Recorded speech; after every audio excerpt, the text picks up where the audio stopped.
Hello, this is Alessandrina, and today I wanted to share some perspectives and some suggestions in the process of resolution of pain and suffering as it relates to mental and emotional suffering in particular, and ways in which sometimes we can feel stuck, we can feel um, overwhelmed by our own thoughts, our own emotions, our own feelings, and the suffering that we feel in regards to them and with them, through them. And it's interesting that I'm making this video today. I had this insight a couple of days ago when I was really connecting to the amount of pain and suffering in the world, and how sometimes the pain that we feel can really feel so overwhelming, almost unbearable. And as I did, we received a message from one of our subscribers asking us for help, and also sharing with us their story and how much pain and suffering they have been in throughout their lives, and a feeling of having explored all of the different paths to healing and therapy, and not feeling like they have been able to really fundamentally change the level of pain and suffering that they're in. So again, the timing is not a coincidence. And first of all, it's important to know that just because we have felt pain and suffering, or because we feel pain, or we are in a state of suffering, it doesn't mean that this will continue. And it can feel like that when we are in pain or suffering. It can feel like it will not end. It can feel like time, it doesn't exist in that part of ourselves, and we might continue to feel the same pain and suffering forever. And so it's important first to connect to the fact that we're not always in a state of pain and suffering, and that can give us, even if we experience a lot of pain and suffering, that can bring us a lot of perspective and help us feel hope and feel connected, that there are other experiences. And so if in a part of ourselves we are experiencing a lot of pain and suffering, we can know that there is a way to resolve that part of ourselves, to heal that part of ourselves, so that we cease to feel this pain and suffering. And that might take some time, because if we've recorded a lot of different interpretations, a lot of different perspectives, a lot of different memories of pain and suffering, then we will continue to re-reference those, and it might even feel safer to continue to re-reference the past and the suffering and the pain of the past, rather than to embody a new energy, to choose new thoughts, to choose new emotions, new feelings. And in truth, sometimes the new thoughts, feelings, and emotions might not even be accessible to us, because we're unconsciously or subconsciously continuing the re-referencing of the past without realizing that we are doing that.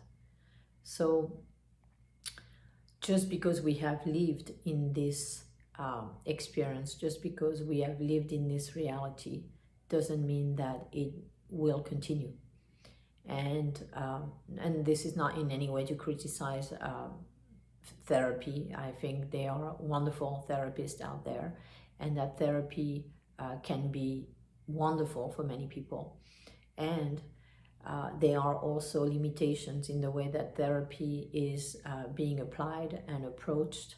And therefore, as a result of that, some people are having an experience where through therapy, they're not actually accessing the deep roots of their suffering, of their pain, and therefore they're not able to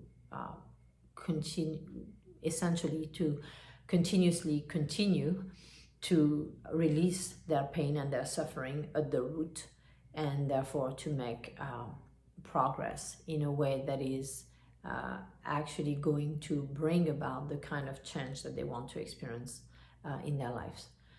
So in this process of resolving our pain and suffering, what is most important to understand is that when we feel something, we imagine that if we feel it, it's true.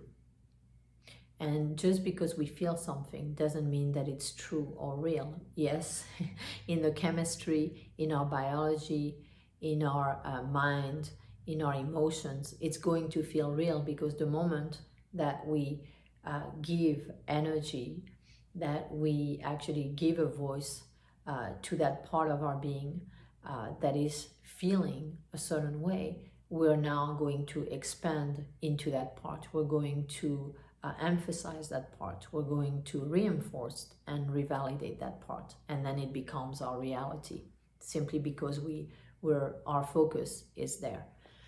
So when we realize that just because we feel something, and the chemistry and the biology is being put in motion, and then we have the thoughts that are related to those feelings and those emotions, or the underlying energy, just because that happens doesn't mean that actually what we're projecting is happening. So what's important to realize is that the way that we feel is a result of our projections. Oftentimes those projections are actually not even conscious to us. And so we record something in the past based on a certain interpretation that we've made about ourselves, others, a certain event, a certain situation.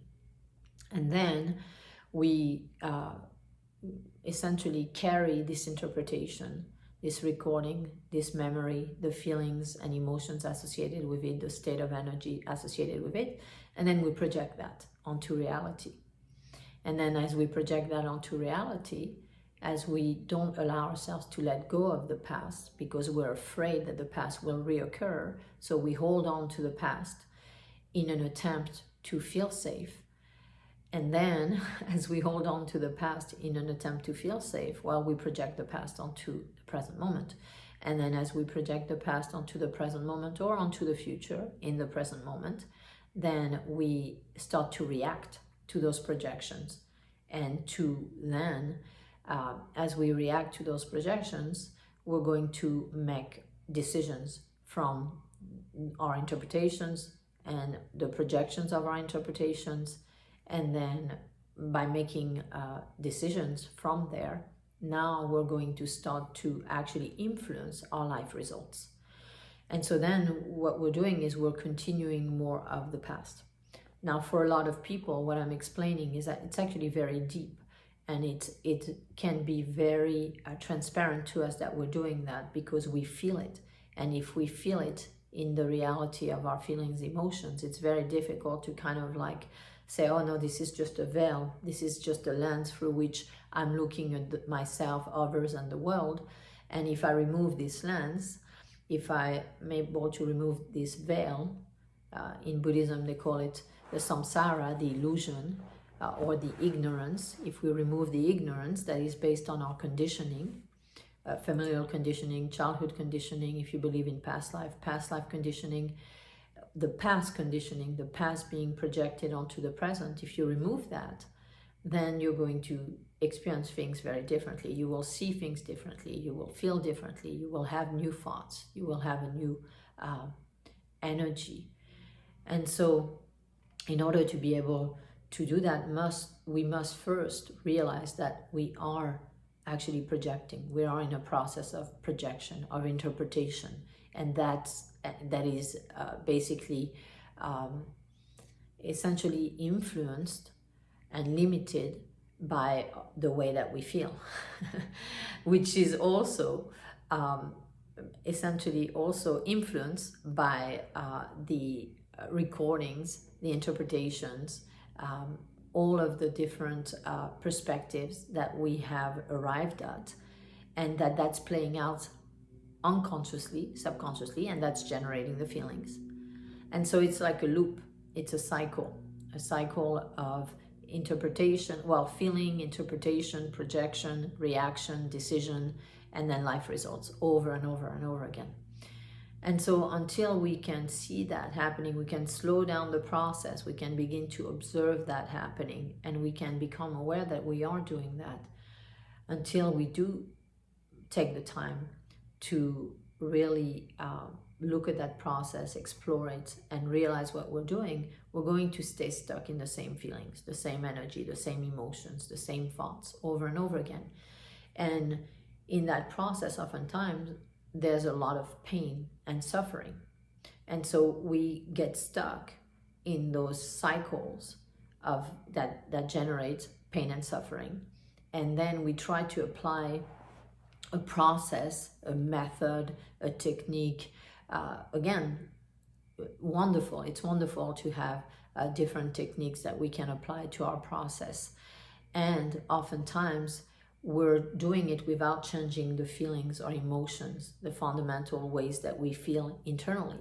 And so if it's done mechanically, and sometimes when we do some work, whether again it's therapy or some other type of healing work, and we do it mechanically without actually going into the feelings and facing the feelings. So if we're doing it to avoid the feelings, for instance, just like we do when we're in a process of addiction, what we're doing is we're covering up the pain with a layer of pleasure, right? The addiction brings pleasure so that we don't feel the pain. We're not in touch with the pain.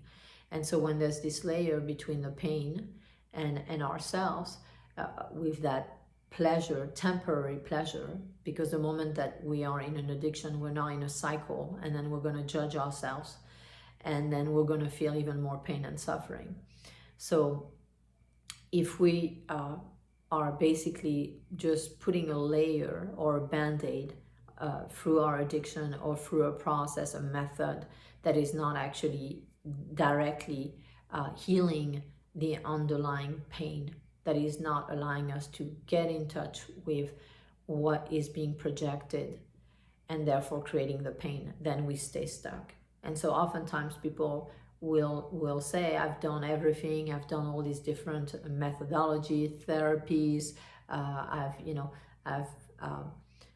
whatever it is that they might have applied, they've applied many things. That said, they've applied it at that level, at that surface level. They've not actually really necessarily, and again, I'm not saying this is the case with all methods or therapies. I'm saying that oftentimes we can be stuck at that surface layer where we might intellectually believe we're doing something and applying something while not having actually faced the pain and faced the feelings fundamentally. And therefore, if we apply a method, or if we use an addiction to put that surface layer above, or the band-aid above the pain, then the pain will resurface. We will feel it again.